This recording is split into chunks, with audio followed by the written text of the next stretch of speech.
Hi. Good afternoon, everyone. So, I'm Veronica Gregorio, and I will be your moderator for today.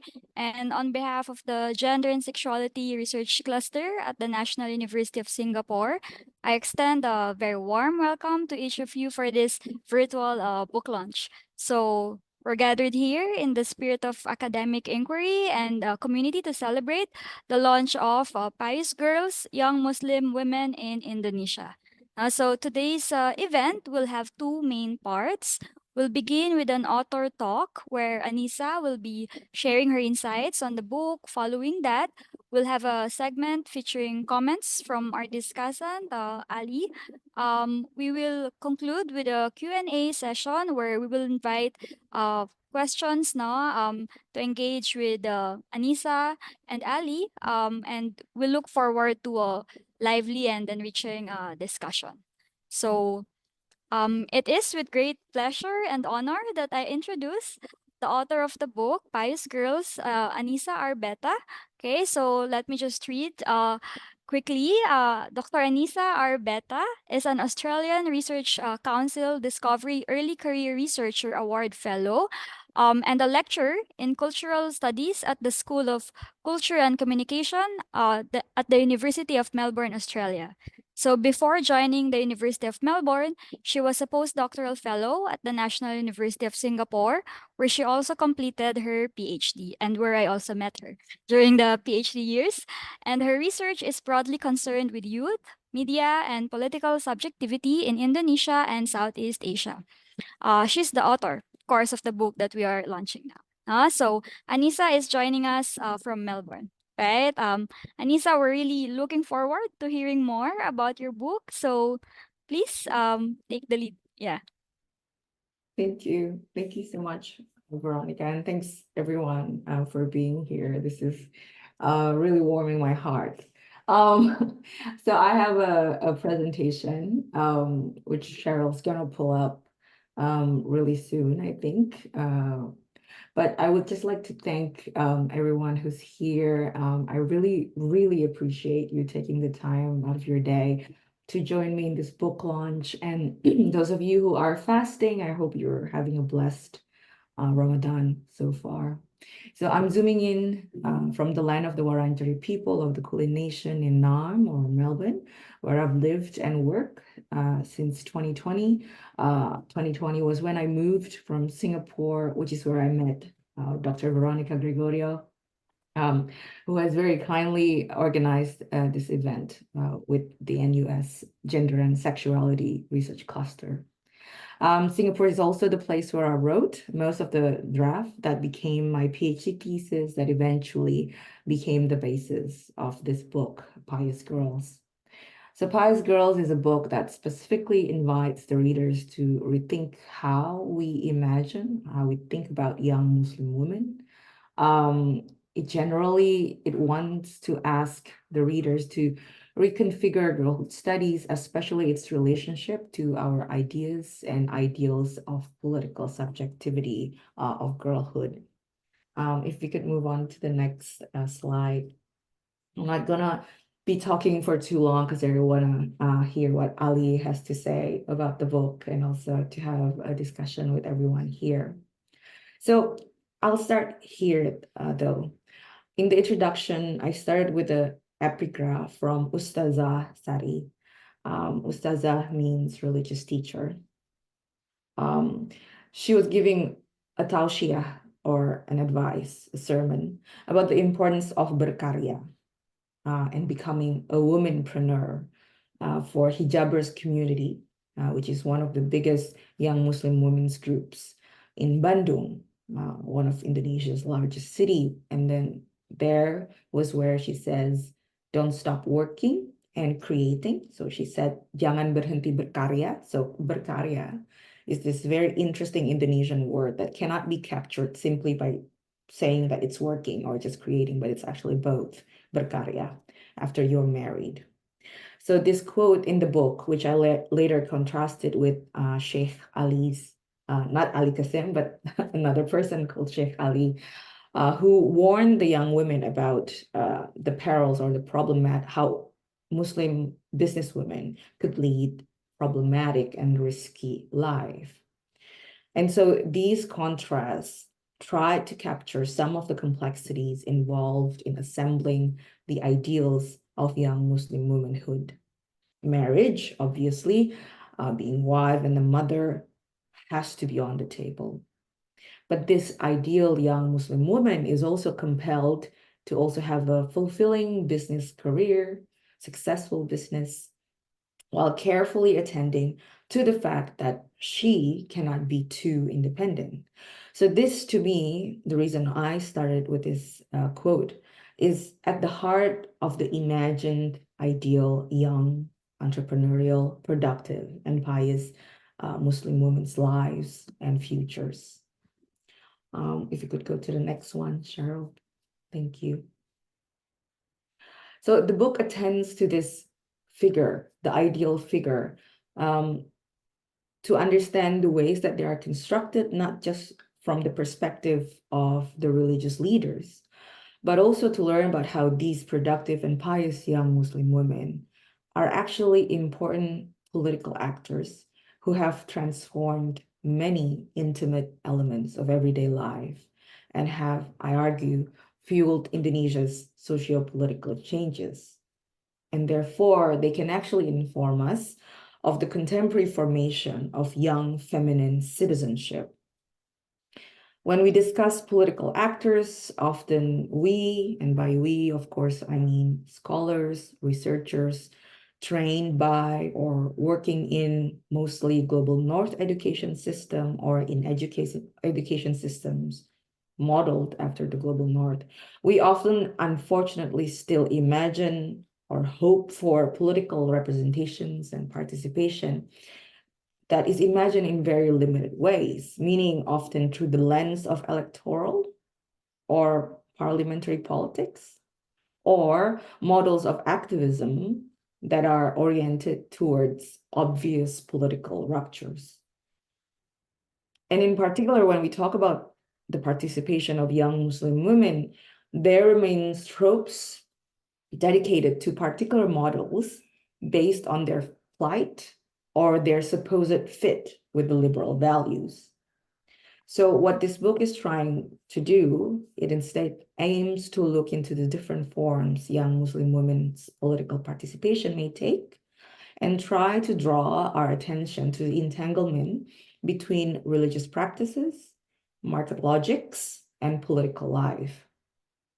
So rather than saying that they are victims of conservative doctrines or they're heroes of progressive dreams, what the book tries to propose is that we should investigate how they have reconfigured young womanhood, recoded the idea of what it means to be political, and reinterpret what citizenship can mean and can look like. And so through doing ethnographic work with popular young Muslim women's groups, I saw a formation of political subjectivity that represents young Indonesian, young Muslim women's view of the self and the world around them.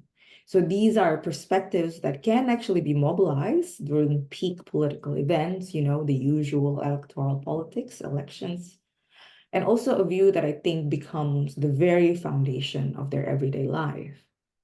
So one of the core arguments that I propose is that the pious feminine subjects are important political actors who have shifted many of the intimate details of the everyday lives of young women with religious, economic, and socio-cultural aspirations that feed the larger changes in Indonesia. And I think this makes them worthy of examination. Next one, Cheryl. Thank you. So my hope is that the book can inform the ongoing conversations in girlhood studies, gender studies, and cultural studies about the visibility that we endow to girls and young women in different parts of the world. So through examining young Muslim women, the book encourages an expansion of the important discussions of the politics of visibility of young womanhood to arenas, sites that are often exoticized or made to be proxies of conceptual frameworks that are grounded in mostly North American, Western models and contexts. So this suggestion is rooted in the concern of the historical connections and sociocultural specificities of post-colonial states like Indonesia that are often treated as always already different from the developed countries like the United States, Britain, and other places. But at the same time, we always so ready to think that Indonesia is similar or always already comparable with other developing nations. So I do not deny that there are physical and figurative borders that separate the first world from the third world. Or I also do not deny that there is similar social trauma that post-colonial societies have undergone. But I hope the book can show us that there is a possibility for expansion in our analysis, in our conceptual frameworks, that could reveal deep connections of global socio-political shifts and new media technologies and how they have engendered different kinds of influences, different kinds of contexts for young women, and also how how they are entangled with past and present gender and cultural politics. Next one, please. Thank you. So the book looks into the politics of visibility that, unfortunately, I could say even in 2024, are still playing out today when we speak or think of young Muslim women.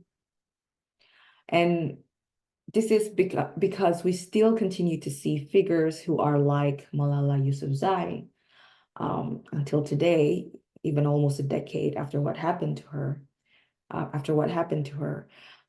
It's because we continue to look for figures who are young Muslim women who are legible enough for our version of how young Muslim womanhood should be.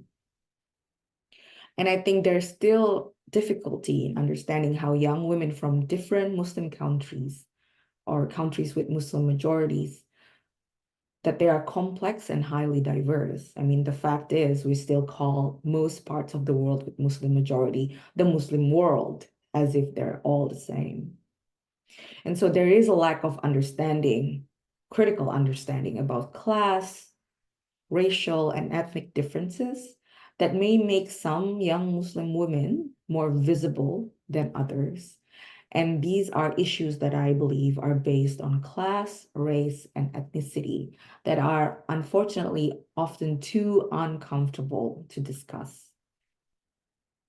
So, and when we look at or think about when young women are speaking back to stereotypes imposed on them, people who are, they mean well, I understand. They often rely on these progressive desires to see them as possibly heroes of their communities, always already heroes of their communities. When in fact, and the book shows, that their lives are actually equally intertwined with market logics, different gender and sexuality politics, as well as informed by contemporary digital cultures. So to the next one, please, Cheryl, thank you. So one example that I want to bring today is from chapter 3 of the book, which I open with an epigraph from this book written by Dian Pelangi, who's one of the founders of Hijabers Community, one of the largest young Muslim women's groups in Indonesia. So this 476-page book explores in detail what an ideal Muslim woman should be and should look like. So where she says, what is the criteria to be a good Muslim woman? A Muslim woman who is not clean, who is nasty, jorok. A Muslim woman who is Judas, rude, snarky. A Muslim woman who is nyebelin, annoying, offensive. And she continues, to be a true Muslim woman, Muslimah sejati, is not just about the hijab. Muslim women have to have akal, intellect, and akhlaq, virtuous disposition. I summarize it, she says in the book, with the tagline, Brain, Beauty, and Belief. So this is also the title of the book that Dian Pelangi wrote. And I found this text in particular to be very interesting and key in representing the kinds of complex ways fellow young Muslim women imagine each other. So Dian Pelangi, obviously an upper class, popular, politically influential public figure, plays out this really interesting ways of saying who deserves to be called a true Muslim woman. And I think this kind of push or encouragement for a particular kind of subject formation is important conceptually for us to rethink how piety, femininity, and young womanhood can be intertwined. And I think the case from Indonesia in general, and also from the book of Dian Pelangi, specifically here in this case, can help us to ruminate on Sabah Mahmud's very important work on piety, and also Miriam Cook's neologism, Muslim woman. So Cook puts Muslim women together. And the publication that Dian Pelangi released not only is illustrative of how the young Muslim women and the groups, the popular groups they lead, creatively reinterpret Islamic pedagogy, but they also show the embeddedness of the group's interpretation of womanhood into neoliberal ethical regime. And that includes self-transformation and this continuous push for self-enterprise that are seen, according to them, as part of religious investment. Next one, please, Cheryl. So I want to read out this passage as I moving towards the end of my presentation. So hopefully it captures the conceptual interest of the book, and hopefully we can have a further discussion on this. And I'm going to read it out. It's from page 66 of the book. So if you have the book, you can also read it with me. So in her seminal work on the politics of piety among Muslim women in Cairo, Egypt, Sabah Mahmud argues that the pious self-cultivation is done through bodily practices that are repeated so that religious virtues, norms, and acts could become second nature. She urges an investigation of those practices and their forms. In her conceptualization, pious subjects understand belief as the product of outward practices, rituals, and acts of worship, rather than simply an expression of them.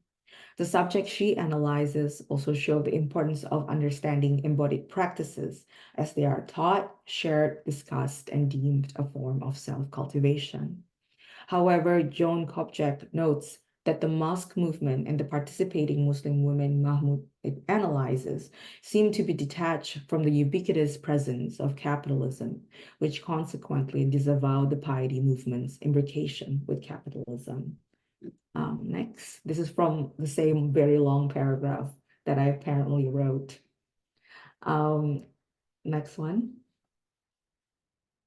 Mahmoud highlights the contrast between the secular liberal morality of the self and agency and the non-liberal sensibilities in her focus of the Muslim women's embodied practices that denounce the parochial objectives of liberal Western feminism. I argue that to understand the novel ways young Muslim women cultivate their piety, we need to include the intimate ways the young Muslim women's groups insert the ineluctable market-driven logics of neoliberalism, which involve not only the reworking of the body, but also the soul. In other words, Cook's Muslim Woman helps me experiment with Mahmoud's emphasis on the body and outward markers of religiosity in two ways. The first is by rethinking the possibility of refusing and at the same time embracing Muslim women by investigating how religiosity is marked. Next one. The second is by considering how radical connectivity and the reduction of the diversity of Muslim women could help us rethink about the cultivation of pious subjects among young Muslim women in Indonesia. By the compressing of third world women's lives into one category is potentially made more problematic by the term Muslim woman because it adds religious experience as another element to describe the lives of women in non-Western settings. The compression of the women's experiences, I contend, not only reveals the disjuncture and inequality between Western women and non-Western women, it also allows us to see how the marginalized women themselves might have been deluded, encouraged, and tempted to embrace the homogeneity implied in their new identities. In other words, the term Muslim woman that Cook offers engenders an emerging politics of belonging that forms a specific imaginary of collectiveness, which both includes and excludes particular women. The neologism Muslim woman is useful in my analysis of young Muslim womanhood because we need to understand the processes that are reducing young Muslim women's diversity. So that passage really leads me to my last slide, the next one, which, so if we could move to the next one. Yeah, which I hope this book has been able to do, which is to demonstrate that rather than affirming the usual victims versus heroine model that is popular within the common discourses around Muslim and or third world girls, we should understand how for many young Muslim women, their subjectivity today is embedded in neoliberal and market-based rationalities of everyday life. So we should realize, although this is uncomfortable, that social inequalities may be perpetuated by the actors that we consider comfortably innocent. We should also understand that young Muslim women, most of them cannot just get away from the specificities of gender and sexual politics and histories. And here, of course, I'm referring to the usual narrative that we see from people like Malala Yousafzai, because they are entangled in the way they understand their own womanhood. And just like young people around the world, we should recognize that social media played a transformative role in the way young Muslim women define their political participation and citizenship. So really, there isn't just one way of understanding young Muslim womanhood. Unfortunately, I brought this up in the coda at the last chapter of my book.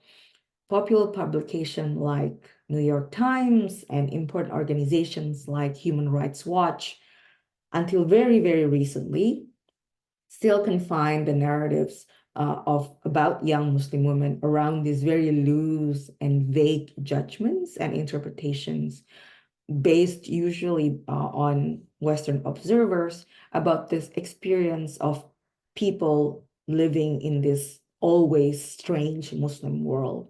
And unfortunately, until today, young Muslim women are still positioned as subjects that has to either rebel against the stereotypical image of Muslim women, or they have to play as the powerless victims.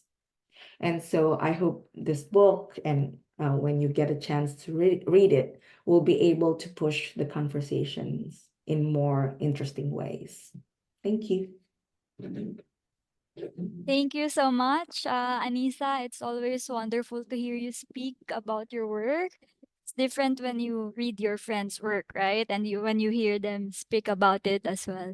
No? And I'm sure our audience also greatly appreciated this opportunity to hear more about your book. So now I will call on Ali Kassem, a lecturer from the NUS Department of Sociology, who will offer his perspectives and engage further with the book. So before that, some background. So as I said, Dr. Ali Kassem is a lecturer in sociology at NUS, and he was previously postdoctoral research fellow at the Institute of Advanced Studies at the Walid Center at the University of Edinburgh, where he also taught at the School of Social and Political Science. He obtained his PhD in sociology from the University of Sussex, where he also taught between 2018 and 2021. His book manuscript titled Islamophobia and Lebanon, Visibly Muslim Women and Global Coloniality was published by uh, IB Torres and Bloomsbury Academic in 2023. And he's currently editing a book titled Coloniality and Arab Majority Worlds Across, In Between, and Beyond with Bristol University Press. So, hi Ali, we look forward to your comments and insights. Yeah. Hi. Thank you so much. Thanks, Veronica, for the invitation to comment on this book. Thank you, Anissa, for writing the book, first of all, but also for that pretty exhaustive and informative summary of what the book's key arguments are. I think it made what I wanted to do a lot easier. And there were a few things that I felt I needed to put forth to make sense of some of the things I wanted to say. But you've done a great job with that, so it makes my job a lot easier.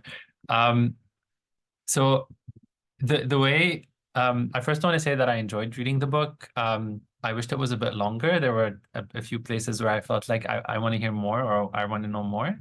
And maybe I'll highlight some of these in the questions. But what I'm going to do is to try and split this into two parts. The first part is without repeating any of the stuff you just said, kind of trying to highlight what for me were some of the most important characteristics of the book and what it was doing and how it was doing what it was doing. And then in the second part, I have a few questions. And those questions are really not things that I'm positing as the book should have contained, but rather as things that the book got me thinking about, particularly within the Indonesian context or in relation to Southeast Asia, to open up the conversation further, I guess. I should say that I comment this and I read this as someone who works at the intersection of ethnic and racial studies and the sociology of Islam. So not someone who works in cultural studies or someone who works in communication, for example.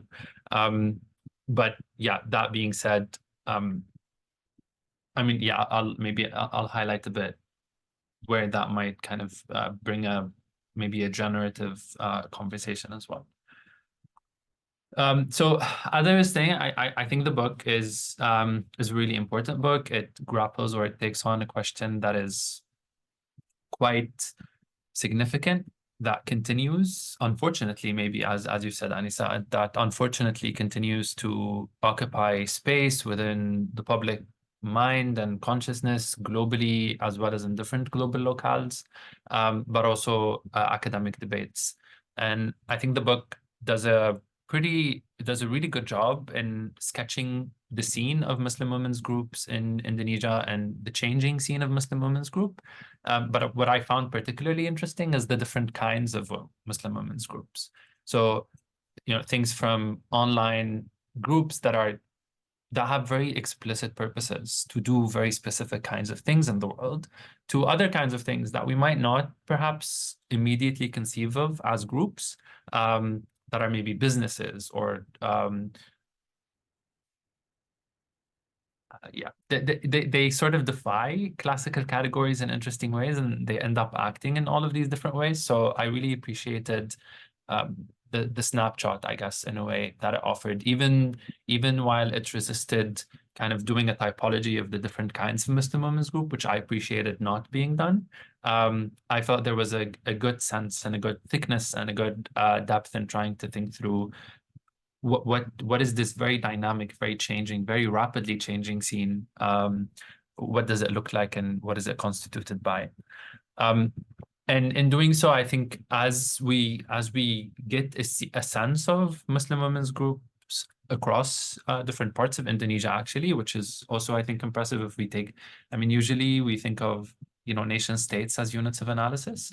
I think Indonesia and Southeast Asia perhaps helps us grate against that methodological nationalism and showing us the complexity of each one of these nation states. And I think the book does a good job in thinking across different geographies across Indonesia, but also nuancing some differences or nuancing some things that are not applicable across or that travel across. And in doing so, I think it engages with some key debates in the field.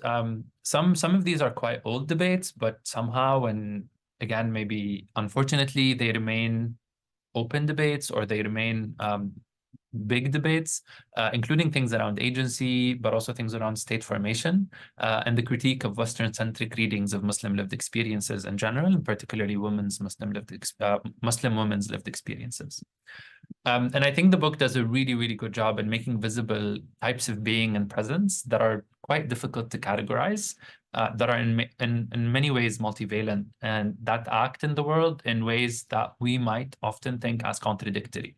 And hence it does a good job in disrupting some of the neat categories that we might have in making sense of the behaviors of Muslim women, but also their identities and their subjectivities. So in it, I read a really important argument about the dynamics of change and how change unfolds in relation to Muslim womanhood, but also how Muslim womanhood becomes a site of unfolding change and becomes a site in which we can make sense of, or we can diagnose larger social mechanisms of movement towards particular imaginaries of the modern, or particular imaginaries of the Indonesian, or particular imaginaries of the modern woman, or particular imaginaries of the Muslim, or the properly Muslim, or the authentic Muslim.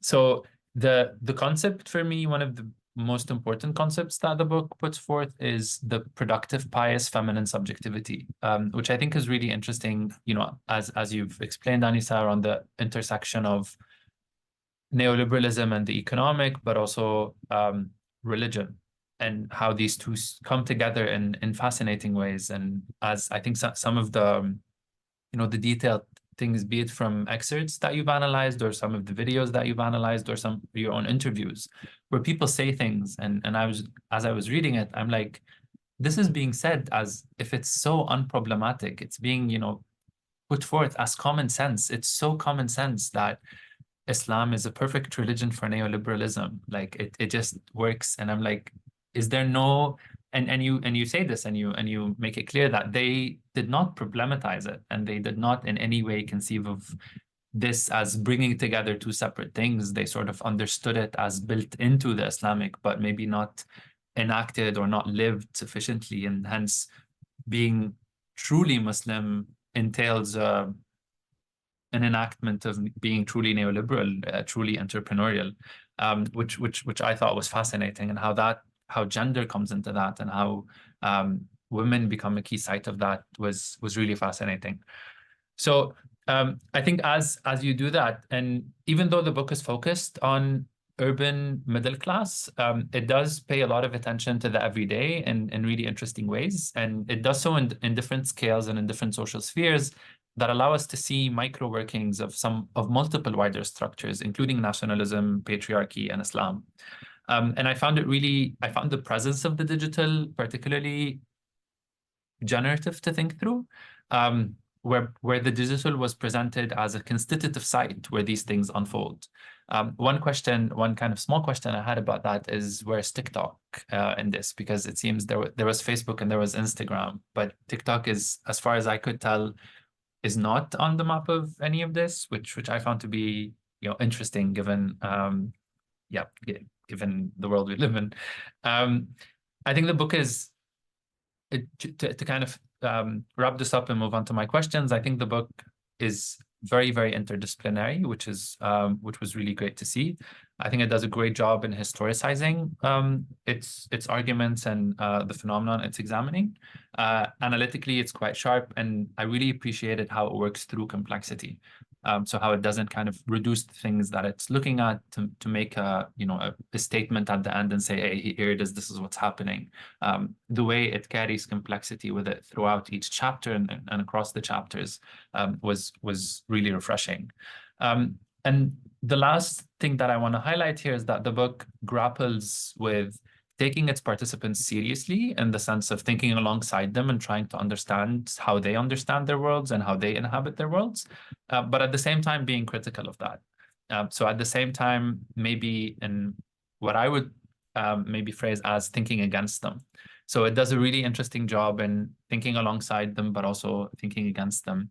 and trying to situate what they're doing within those within the larger structures under which they dwell. And the way you do that and the way you hold complexity with that and not kind of try to make a statement about it in, you know, in specific reductive ways was also really refreshing. So based off of that, I had a few questions to clarify or to open up the conversation. The first one was about access and positionality. I wanted to hear a bit more. There was a bit on methods in the early part of the book, but I wanted to hear a bit more about access and positionality, especially as in the conclusion, and you actually also said it in your presentation, you situate the we as Western observers or people situated in the where is it? Scholars located in the global north, and how we might expect them to be. So there seemed to me to be a bit of a language that distances you from them, and that also posits a set of expectations, because, I mean, we would usually assume that, you know, if we check particular identity markers, then we are insiders, right? Of course, we're insider outsiders because of our training and so on. But I am interested in hearing a bit more about both access and positionality, including epistemically and analytically, the categories that we think through. Then my second question was about the concept of agency, which seems to be a major concept in the book, I think, which is one of the key concepts that the book is trying to work with. And, you know, I appreciate the work with Mahmoud, but I would say that, you know, there's a very, very large body of scholarship that has both critiqued or rethought or developed Mahmoud's work on agency and how we might conceive agency, both broadly and particularly in relation to Muslim women. I think the book chooses to engage Mahmoud a lot more than it chooses to engage the kind of post-Mahmoud or the literature that is informed by Mahmoud's work. So I was wondering why you've chosen to do that, and how do you, you know, if we can think through the concept of agency a bit more. And particularly, so also thinking of, you know, the very similar experiences that I've collected in my own fieldwork, but that I've theorized through quite a different analytic, I would say. And so you emphasize agency, you emphasize them as agentive, and you grate against their presentation as you know, sort of victims to patriarchy or fitting particular stereotypical tropes of what the Muslim woman does, and then you show us the complexity of that, and you say, well, it doesn't mean progressivist heroes, but this is what it might look like. And I'm thinking of, what if we think of reactive rather than agentive? And what if we think of the structures that constitute and condition the possibilities of the agency that they enact? So I'm thinking, because one concept that I've kind of, that for me has been really central, and again, as someone who is trained in ethnic and racial studies, that has been really central in making sense of a lot of experiences that are very similar to your participants' experiences, is Islamophobia and the reaction to Islamophobia and the attempt to negotiate Islamophobia. So that is not a concept that you've chosen to, you know, give any significant analytical presence to. And I'm wondering, because in some of the excerpts from your interviews, we see your participants, you know, trying to say, we don't want them to think we're like this. We want to change the image of the Muslim woman. We want to, so they're clearly reacting to that, right? To that discourse that is global, that circulates internationally. And I'm wondering why, or what it would mean for us to think of them as reacting, and then reacting to what? And then if we want to conceptualize that, you know, personally, I found the concepts of resistance not very useful, even concepts of negotiation not very useful. And then I've thought of a concept of refusal, which comes up in the book, but it comes up in quite particular ways, I think. So for me, I've tried to think of refusal as, you know, the movement away from power, the rejection to engage power. And my own participants, and as they try to work against Islamophobia, they choose to refuse to engage it, but instead they choose to do self-work, which is very similar to a lot of the stuff you were describing. They want to get, higher education, degrees, diplomas, language, particularly English, but also business, money.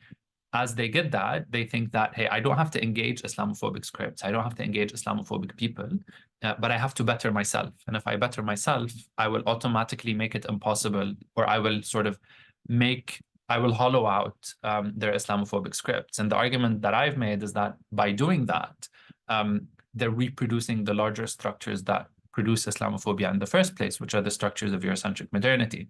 So it becomes this messy kind of refusal in which the attempt to move away from power in order to undo power reproduces the larger structures of power in place. So from there, maybe my main question or my main kind of thing to think through here is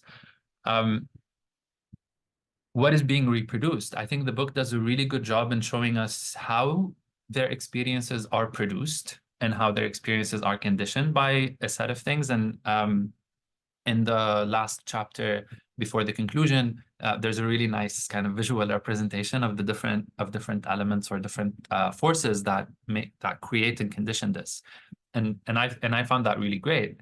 But there isn't a lot about what this reproduces in turn. So the things that they're doing, this pious feminine subject, this productive pious feminine subjectivity. If it's reproducing neoliberalism, if it's reproducing Eurocentric modernity, if it's reproducing all of those things, then it is also implicated in the reproduction of the very structures of power that it seems to want to work against. Maybe, I don't know. So just what do you make of this? Do you see it? Do you see the argument going in that direction or not? Okay, the last two things I want to say are. If I can also ask you to speak a bit more, if we think of connected histories and connected sociologies a bit more. So I think the book does a really good, and I really appreciated the historicization, particularly as someone who doesn't know that much about Indonesia.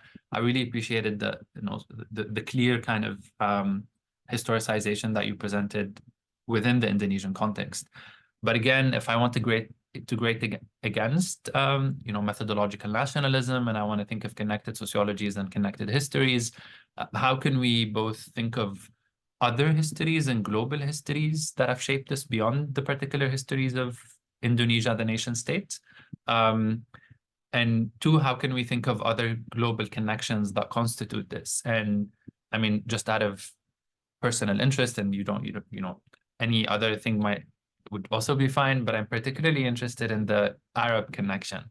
And I think it comes up a couple of times in the book. And one of the things that I'm interested in looking at right now is the whole Arabization of Islam discourse and how it gets negotiated. And I'm particularly interested in looking at how queer Malay Muslims in Southeast Asia negotiate the Arabization of Islam.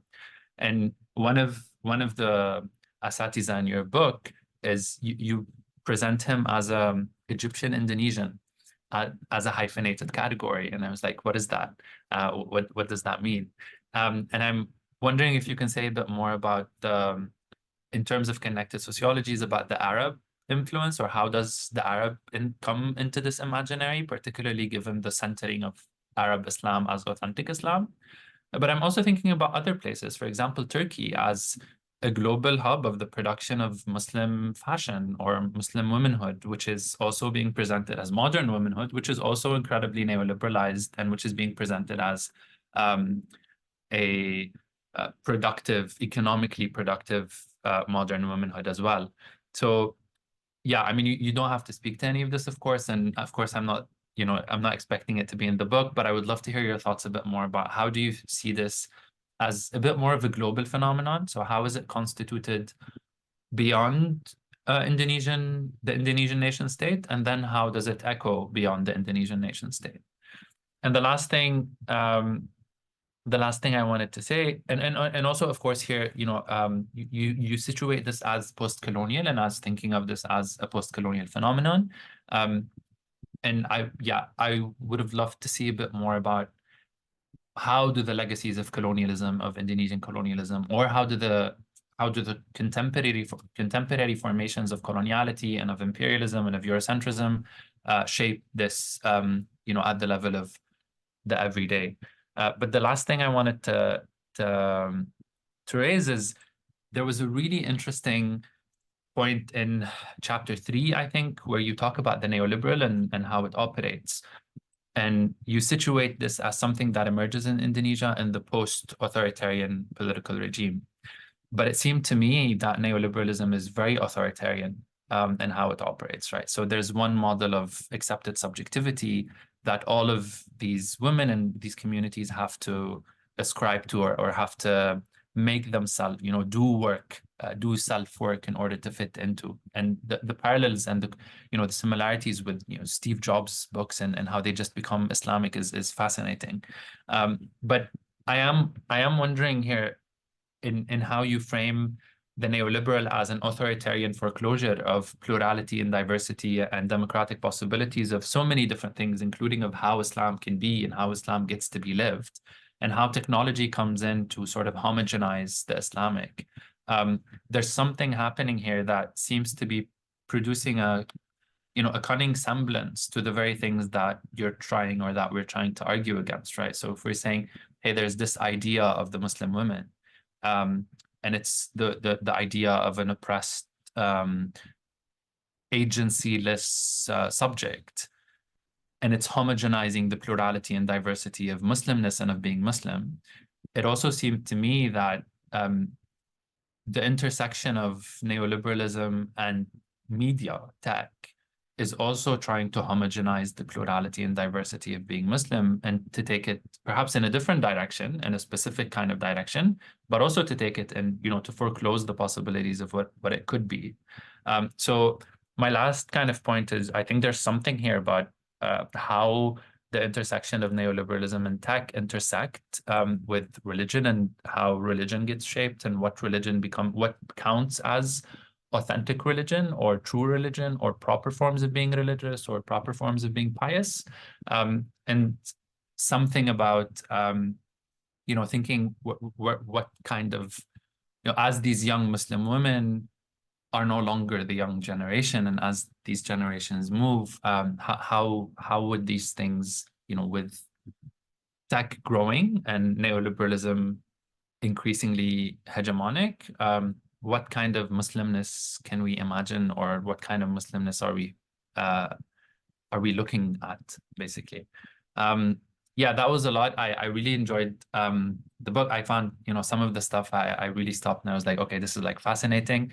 The parallels with what is happening in the Arab world, the level of similarity to what I've seen in my own fieldwork and in my own interviews. Some things are word for word that are being repeated so far away geographically, and across languages, right? So I was operating in Arabic and you were doing your work in Bahasa, and then we're translating it to English. And I'm like, hey, this is the exact same word. So there is something, this is tapping into something that is quite global, that is quite present, that is quite imminent in many ways. So again, thank you for writing it. Thank you for inviting me to comment on it. I hope that wasn't too long.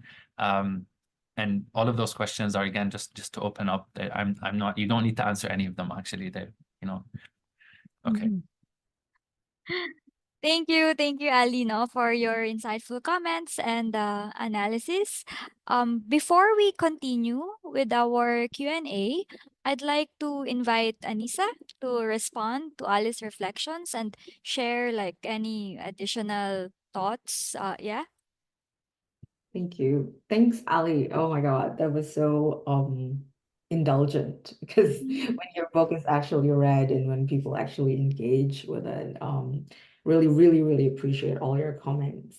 And to be honest with you, I wouldn't be able to answer your questions as you said, but they're very thoughtful, they're very important. But maybe a couple of points that I want to raise, and hopefully this is for possibilities in the future, for future research, and for the people who are here, who are listening, watching, who maybe are interested in a topic, that I really liked it when Ali mentioned about access and positionality, because I mean, I spent more time obviously in my PhD thesis, which is the basis of this book, on access and positionality, because I do identify as a Muslim woman. And when I did the field work, I had to cover myself, wear the hijab as they requested. And of course, throughout the field work, I was really, really compelled by their very persuasive narratives in many different forms, through the events that I attended, through the books that I read, through their social media posts and all other publications and things that they did. I was really, really compelled that that was the right thing to do, to be a proper Muslim woman. But of course, you quickly get out of it, as any ethnographer would, after you left the field. So it was really interesting because, to me, when I decided to write the book and publish the book, I had to position myself where I was at the time. Um, and that was me, an academic, right, who was in Singapore. And as much as Singapore is located in Southeast Asia, right smack in the middle of Indonesia and Malaysia, we all know it's very different. And the access that it gives is really different.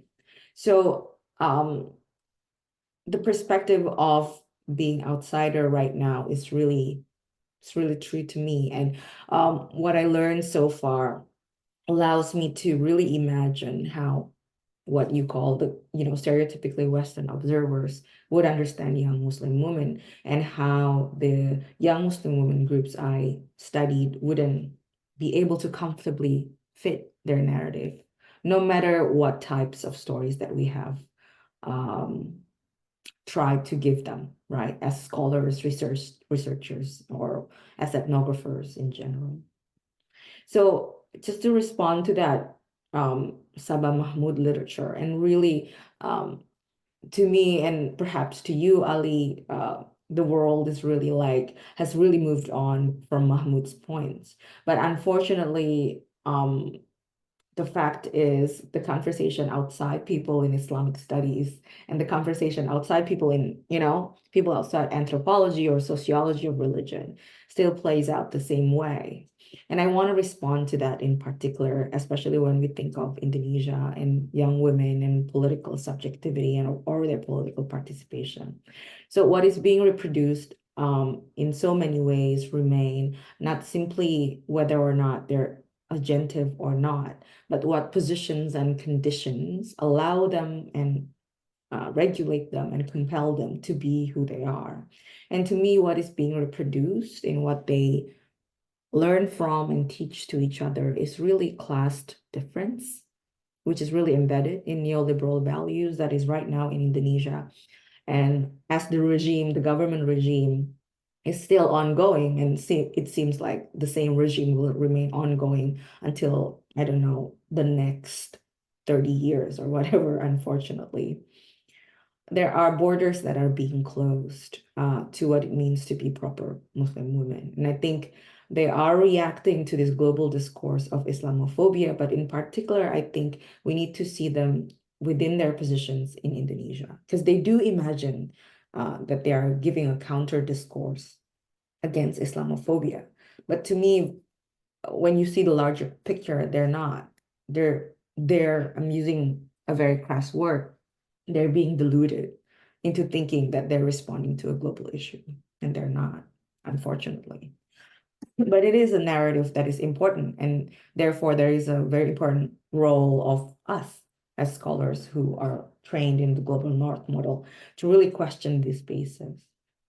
And I really appreciate the comment on connected histories and sociologies, because I haven't really thought about that, particularly because as much as I said Singapore is located and it's different from Indonesia and Malaysia, I was really trained to think through seriously about Indonesia in particular, and generally Southeast Asia.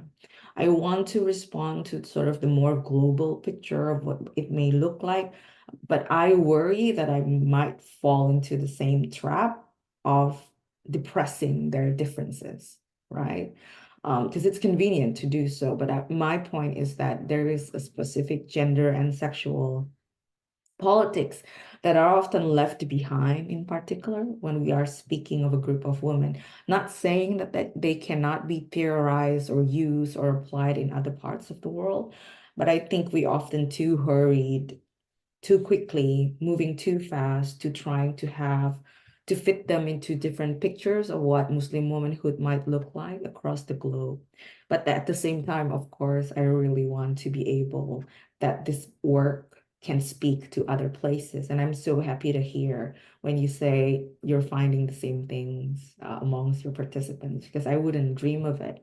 And there might be one day, might be you or maybe someone else in this event that could do that job, because I wouldn't be able to tackle such important large work. And so I hope when thinking about just your last point on neoliberalism and sort of ascribing ideals of the self, you're right. It's been in the works since Suharto authoritarian regime. And that's what I'm trying to show, but it wasn't as pronounced as it is now. So I think it is so obvious right now how neoliberalized the ideas of the self and piety in Indonesia. There are so many important works uh, that has been done and are in the making on this topic. So I agree with you that when it intersects with religion, it forecloses differences, right? Although it imagines or it thinks that it diversifies people, right? So 100% agree with you, and I really, really thank you for reading the book. Sorry, thank you Yes, so much Ali. for that, Anisa. But that was really useful, and I'm hoping this is the start of a longer conversation or a series of conversations we can have. But can I please ask you to respond to the TikTok thing, because it really Oh, TikTok thing. There was no TikTok when I did the field work. It was mostly Instagram, and TikTok really took off in Indonesia about after COVID really, and my work Mm. really completed in 2019, unfortunately. So that is a whole new site for people to study. Thank you. Thank you, Anissa. Thank you, Ali. I think Ali has a TikTok account. That's why. No.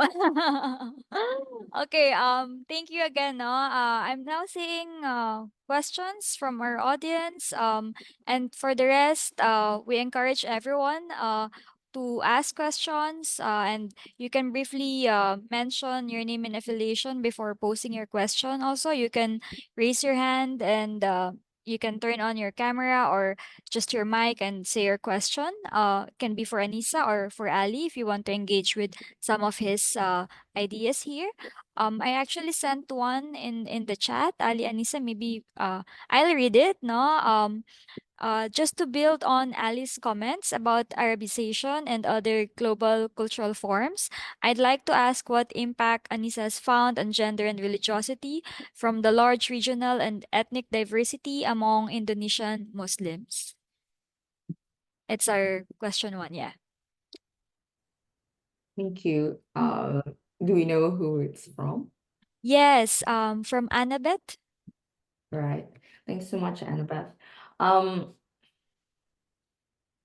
so there's a growing interest really on the influence of Arabic, a version of the Arabic interpretation of Islam in Indonesia. And I did cite some work on this.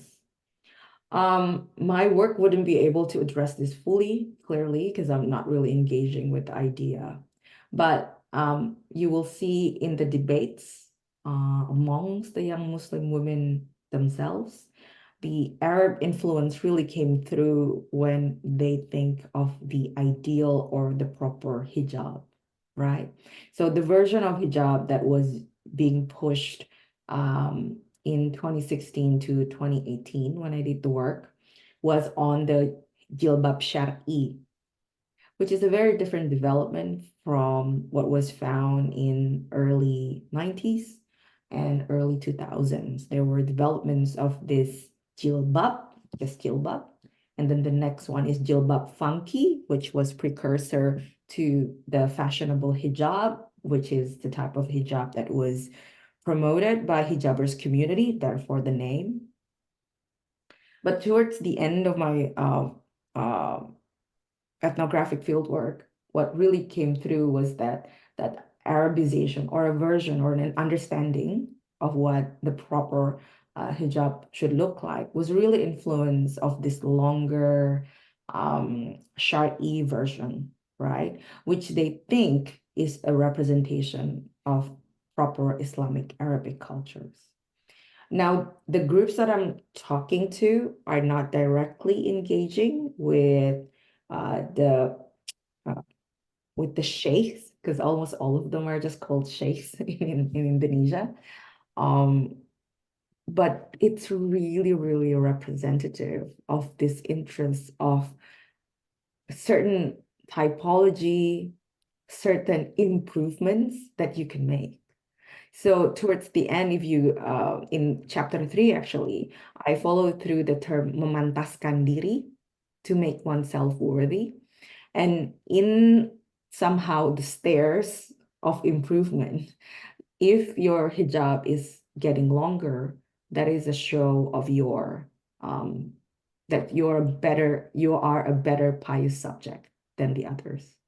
And if you're following the fashionable hijab, you're not following the true Islam. So there is a whole debate within the young Muslim women's groups themselves of what is proper.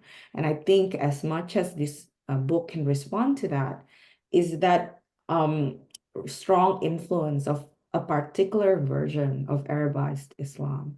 And I keep saying this particular version of Arabized Islam because historically, and I laid it out in the book, there has been very, very different Middle Eastern Islamic cultures that influence Indonesia's colonial fight, right, against the colonial during the colonial time, and then the shaping of the state post-colonial, the early post-colonial times, the fight that they had against Suharto's authoritarian regime.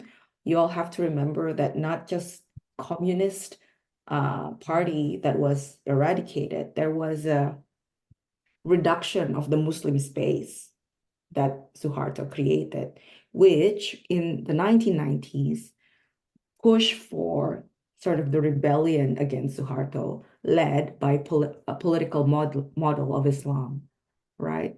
So what we have now in the late 2010s, I think, is a very different formation of Arabized Islam, which I think Ali spoke really well about, right? Because it's not, and everyone in sociology of religion and anthropology of religion would know, it's not really authentic. It's a really embedded in this particular historical space, right? But of course, it is popularly called Arabized Islam. It's not. Arabic Islam, values of Islam that is interpreted from the Middle East, and these are from various regions, have been in Indonesia for hundreds of years. It has compelled many different political subject formation. But it is called sort of the Arab Islam, when it is actually, I think, correct me if I'm wrong, Ali, it's an influence from Saudi Arabia in particular, and not really the whole Arab-speaking sort of region, right? Which is really unfair and interesting, an interesting tension to look at. Unfortunately, and I'm just going to say this to close this comment, the work that's been done today on the Arabized Islam version in Indonesia still look into the sheikhs and their families. So it's really centered around this masculine figure of the sheikhs. I encourage people who are here to really work and see the gendered implications of that, and possibly looking at the women behind these sort of Arabized Islamic movements, right? Which my book doesn't address, but would be great to look to see how it may work out amongst older women and younger women as well. Mhm. Thank you, Anissa. We have someone raising hand. Priyam, yeah? Hi, Anisa. It was a lovely presentation.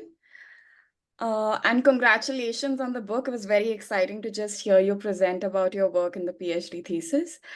So actually, my question is in two parts, and the first is basically about the name of the book, because I saw that you named it Pious Girls and then the young Muslim women in Indonesia. So I was wondering why you used maybe both the terms girls and the young Muslim women.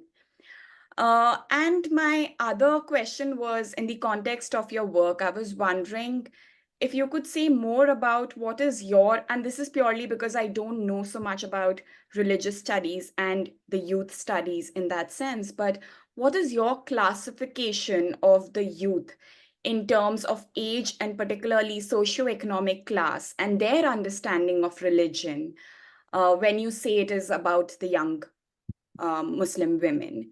And the other also about how do these connotations, often we talk about Western and non-Western, but how do these connotations shift within the inter-Asian communities that we are now beginning to address, especially in the context of Indonesia and even in Singapore? And maybe that's something that runs across now because it's now no more just as a binary of the Western and non-Western. It's so much about even within the inter-Asian communities. So how do these multiple identities change its meanings and implications in your work? Do you want me to answer right away, Veronica? Yes, Okay. yes. Okay. Thank you so much, Priyam, and it's so nice to see you again. Um, uh, Thank you for the question of young women and girls. I did it intentionally. I wrote it in the introduction that I played this out precisely because of some linguistic um, interest embedded in the terms, both in English and in Bahasa Indonesia. So I used girls because girls, as it is in English, has been used to infantilize women in general, right? Same in Indonesia. The word that we often hear is cewek. So cewek can mean very, very different things, often negative, often belittling. But I choose to also use young women because through the lens of the state, especially at the time when the young Muslim woman was really gaining popularity in global Muslim fashion, they were labeled as the locomotive of the fashion industry in Indonesia because so many of them went to New York or London, the typical global centers that are considered as markers of success. So I played this out and I went on and explained how also in girlhood studies, there have been so many debates on the uses of young women and girls. And so I thought rather than sort of affirming one over the other, I used both. But throughout the book, young womanhood was chosen as the term to respond to the state desires, to see them as these ideal actors, right? Because when they're unsavory, they're girls. But when they're making money for the state, they're young women. So, so there's a really interesting sort of aspirational model that's being set up for them. And young people is also a term that's really problematic. And obviously, if you work with NGOs and UNs and so on and so forth, it's a very interesting and overused concept, but I use youth in order to be able to differentiate the analysis from typical Muslim woman analysis, right? Because it's the ageless arguments are often forgetting the fact that they have different tools and different capitals, really. And of course, different class would have different abilities to present themselves. So for me, that category, that age category is really important. And the inter-Asian context, absolutely. The young Muslim woman in Indonesia has been really in conversation with young Muslim women in Malaysia and obviously in places like Brunei Darussalam. They're really big in Southeast Asia and South Thailand as well. And interestingly, it's fashion that sort of mediates their relationship. But also, I want to address to the specificity of what young Muslim women in Indonesia can do, because I think they go beyond just the sort of the fashionable representation and use that for their own interest to change the social and sort of political landscape, not to distinguish them from just the fashion industry, but I think they're using that for more than just commodities, right? And they have very complicated relationship with that. Thank you for the question, Priyam. Really appreciate it. Thank you again, Priyam. We also have a question from Cleve. Hi, Anisa, and congratulations. Happy to see the publication of your book and such a really important work. I have several simple questions. One is that have you had the chance to share with your interlocutors, with the people that you talked to about the study that you did? And I was wondering, how that was received by your interlocutors, especially that they probably uh, they probably no, they're definitely older now, since you've started engaging them. The other question has something to do with I'm building on Priyam's question about the language and the intentionality in the use of the girls. But I was also wondering whether um, is deliberate on your part to engage or not engage kind of like discourses on millennials or Gen Zs, that kind of like idea, and how is that discourse like in Indonesia, and whether your interlocutors also kind of like get engaged towards that end. Um, and lastly, I know that you're moving on to more comparative kind of like decidedly comparative projects, and maybe you can share us how that your current projects also build from what you found out in this particular book. Thank you. Yeah, Anissa? Thanks, Steve. It's nice to see you. It's like we're having coffee and just chatting. Um, I haven't shared with my interlocutors. I had a very difficult shift actually when they promoted Muslim vote for Muslims. That was in 2017. So just right after my fieldwork ended, they did this very, to me, discriminative politics. And that was actually in my book I wrote, that was the moment when I thought this is just young women getting together into young women having immense power in politics. So they did that in 2017 to fight against Ahok, who was a Chinese Christian gubernatorial candidate. And they did the same thing in 2019 when Prabowo ran for president, and they framed it as through the lens of Islamic politics. So I've had a very difficult relationship with my interlocutors. And I want to be honest here because I don't think I want to play out that perfect researcher sort of image on me. As much as I was compelled towards the way they imagine young womanhood, I couldn't agree with what they did. And so in my sort of my responsibility then is to make sure anonymity was assured. Obviously that was basic, but also that I do work with young Muslim women who are more open to social values that are more fitting, right? And I've shared this in many different events as well. And that is actually one of the reasons why I shifted to feminist politics, because I couldn't bear working. And I don't know if Ali has this feeling as well. Sometimes when you work with Islamic scholars, there's a very strong sort of in-group sort of logic that I'm not comfortable with. And so to me, the honest move is to do the right thing, do the important work that I could do. And then when I engage with young feminists, I'm not classifying them as Islamic feminists because they don't, right? And I see as many young Muslim women engage in feminism in very interesting ways, in not some stereotypical liberal feminism that I find more interesting to work with today.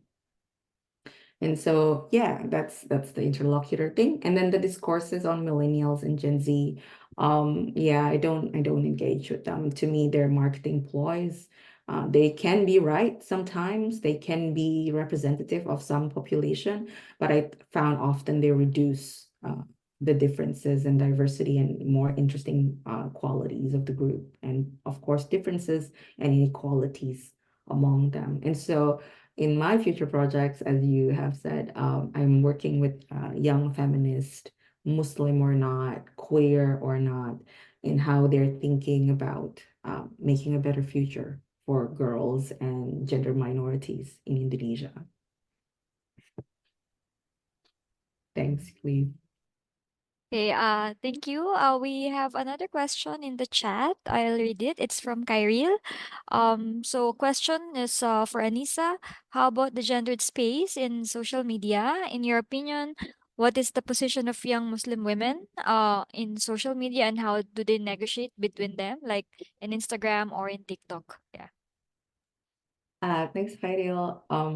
I did a big chunk of the work on social media space, particularly on Instagram, and I termed what they have created as this intimate public space, inspired by the work of Lauren Berlant, obviously, how they created this juxtapolitical sort of sites of engagement and public participation.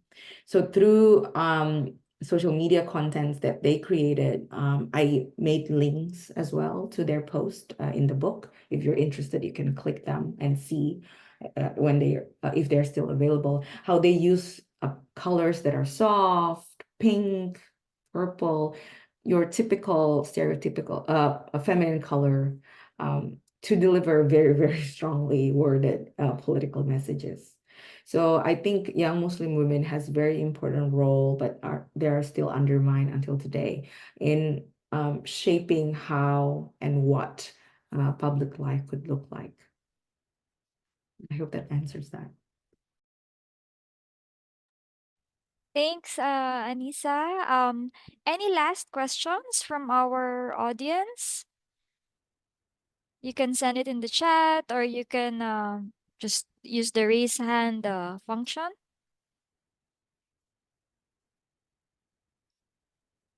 If none, Ariane, are you gonna ask a question? Okay. Hi, Ariane. Nice to see you. Hi, sorry, I've been listening. Mm. I actually do have a question, but I wasn't sure whether to ask it now or later privately with Anissa.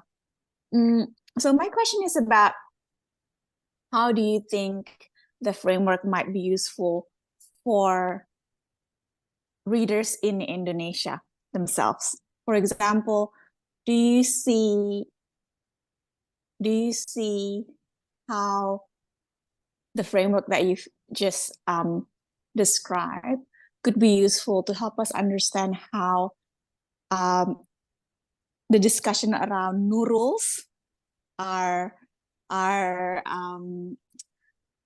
can help us understand that, you know, that tensions and contradictions you talk about, inequalities, and I don't know, I've just been thinking about the intersections between class, regionalisasi, right? So urban rural differences, and how is the thinking about Pious Girls and this berkarya? Sorry, yeah, yeah. Sorry, I'm not making myself clear, but maksudnya gitu lah, Nisa. I can't think. Sorry. No, But yeah, I can't even describe what the Nurals are to the audience, but it's something that I've been trying to understand. Thank you. So the Nurals is a label that's given to young Muslim women very, very recently in the past 2 years, who appear to be more conservative than their peers. And this has been used as a slur, especially online. If you look up Nurul's on Twitter, you will find very, very interesting and very mean comments to them. And so it is a class difference. It is a urban-rural difference. But also I feel it plays out amongst upper middle class and urban middle class people on this not imagined, their relationship with global discourse of modernity and appropriateness of being a global citizen. So this is what Ali said, right? That was really important, how it may relate to the narratives of what the global Islamic modern subject should look like, and therefore what is a modern Muslim. And there is increasingly contrast between those who claim themselves to be cosmopolitan Muslims and those who try to sort of manage and therefore amend some conservative values that I think played out in more complicated ways today. So I hope the book can be a basis for people who are doing new and future works on this. Luckily, I was there when the site, to me, wasn't as complicated as it is now. I mean, that was a fair question from Ali about TikTok. That was a fair question from you about the new rules on Twitter, because it's getting so complicated now. It was complicated then, but the digital cultures has been so much more pronounced, articulated more in more difficult ways that I think I wouldn't be able to handle. And I think this is a very interesting site to study, and therefore that's why we should move away from the model of victims or heroes, because there's just so much more interesting spaces in between that cannot be addressed by the typical ways we understand them. Thank you, Anissa. Thank you, Aryan, for that last question. It's a very good one to wrap up the Q&A, no? I'd like to again invite Anissa for like final words. And yeah, before we do the closing, Anissa. Thank you. Thanks, Veronica. Veronica told me to give a final word. I'm between moving houses and I don't know what final words I can say other than if you have any question, I'm more than happy to be in contact via email and other forms. More than anything, I just want you to read it. The book, unfortunately, isn't that affordable. So if you can get your library to buy the book and or gain access the ebook so that more people can read it, I'm more than happy.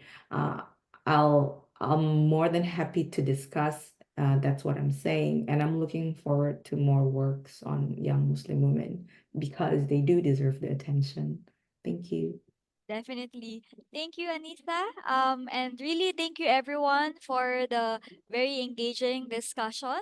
So again, on behalf of the Dean's Office and the Gender and Sexuality Research Cluster at NUS, we extend our gratitude to our speakers, Anissa and to Ali and to all of you for joining us. And of course, we encourage everyone to support this really important work. So if your university library doesn't already have the book, please, request to purchase it, right? And you can also stay connected with Anissa on social media or via email for future projects, right? So yeah, I think I'll end there. Again, thank you everyone for your active participation, and have a nice evening. So thank you again. Thank you, Ali. Thanks, Thank you, everyone. Thank you, Anissa. Anissa. Congratulations. Veronica. Bye, everyone. Bye. Bye bye. Thank you, everyone.